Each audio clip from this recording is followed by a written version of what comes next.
Hey guys, Mallard here with a stamp video. Today we're going to talk about how to identify your stamps using a perforation gauge. So, some of you might be wondering, what are perforations? Maybe you inherited a stamp collection and you went online and think you have a stamp worth $10,000, but for some reason this word perforations keeps popping up and you're not sure what that means or how to find it. Hopefully today I'll be able to help you identify the stamp you have and whether you do have that $10,000 stamp or not. If you do, let me know down in the comments. That'd be great. If I find out that this video helps someone out, that's all I want. Information that I wish I knew right when I started stamp collecting. So to start off, I want everyone to look at these 6 stamps I have in front of me and to think about what they see that is different about these 6 stamps. To an average Joe, someone who doesn't collect stamps walking off the street, you would not be able to tell a difference in these stamps. It'd be very, very hard. Maybe the one difference you'd notice is, of course, these 3 stamps down here are coil stamps, which I will get to in another video. There are no perforations on the top or bottom, but these 3 stamps up top, as you can tell, they have perforations on top, bottom, and all the sides. And perforations is the first step in knowing what type of stamp you have, what year it was made, how much it might be worth. A reason why I picked these stamps in particular to show in this video is because they were part of a set called the Definitives. Now the Definitives were printed from 1908 all the way to 1921/1922, and they all look the same. They all look the same throughout all those years, except for a few minor details, perforations, watermark, and a third detail that we'll get to in a separate video. That's kind of complicated. But yeah, so we're going to talk about figuring out which stamps we have based on the perforations we have. So the first step in finding out the perforations on your stamps is to go and get a perforation gauge. All right. Some people are able to look at these stamps and count them and know how many perforations are on there. My eyes aren't great, and so I use a perforation gauge. Also, I've tried counting perfs before, and I did a terrible job. So I went out, I got a perforation gauge. I think this one was like $3 on Amazon or something like that.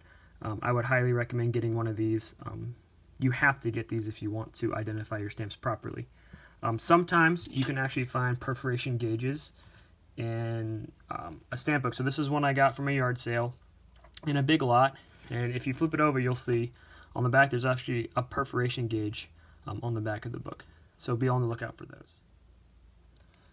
As you can see on this perforation gauge that I have, there are numbers 7 all the way up to 16.5. All right, these pictures right here and numbers refer to the perfs on your stamps.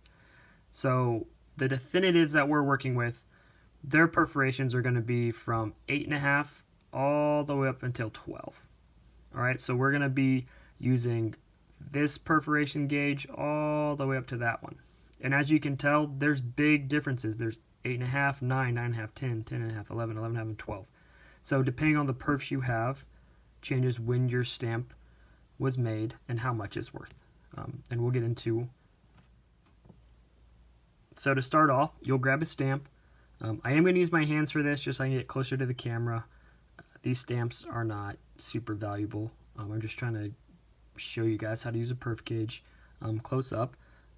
So you'll grab a stamp and you'll put it on. And I'm looking at these perfs and I think it's going to be around a 10 or 11. So we're going to go right here to the 10. And what you're going to do is you're going to take the perfs that you see on the top of the stamp and you're going to try to line it up with the perfs that are on the gauge. Just like that. So as you can see real closely, you can tell that that's just not fitting like a glove. You will be able to tell when the perfs are correct. And that one, 10.5, doesn't look right. It looks like it's a little off on the right side. Let's go up to, I bet you 11 is going to work. Yep. So as you can see, 11 is matched up. You can't see any of the silver behind the stamp on the perf gauge. So we'll flip it over, make sure it's perf 11. And yep, definitely perf 11. So we know that that one's 11. We're going to put that right there in the middle. We'll grab another one. This one's looking like a 10 to me. Let's go to 10. Yep, line up right on the 10.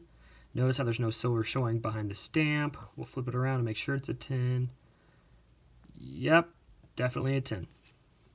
And we'll put that one right there. And this one, let's look at it. All right, that's either 11 or 12. Let's see here.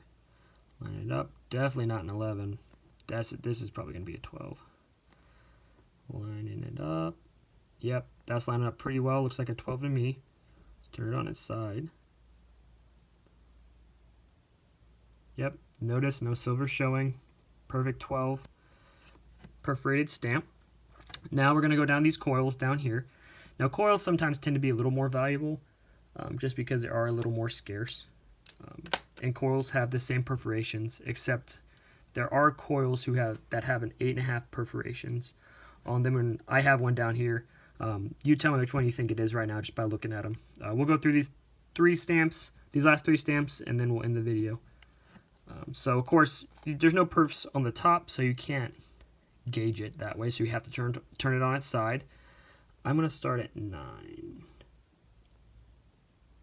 That's not working. Let's go up to 10. All right, I think we have a winner. Do you see any silver showing? I don't think so. Definitely a 10. We'll go to 10.5 just to make sure. Yep, as you can see on the right side right there, definitely a 10 perf coil, not a 10.5, so that's good. So we'll put that right over here with the other 10. We'll take this one. This one. So we just had a 10. We'll check this one again, see if it's a 10. I doubt it. That's a little close, actually. Let's flip it over to this side and check it. If you're not sure, you definitely want to recheck it and check it again. Yeah, it looks like this is another 10 to me. We'll go up to 11 and see what it looks like. No, definitely not 11. Is it an 8.5? No. Definitely a 10. Wow, so we got two 10s over there. Let's go to this one.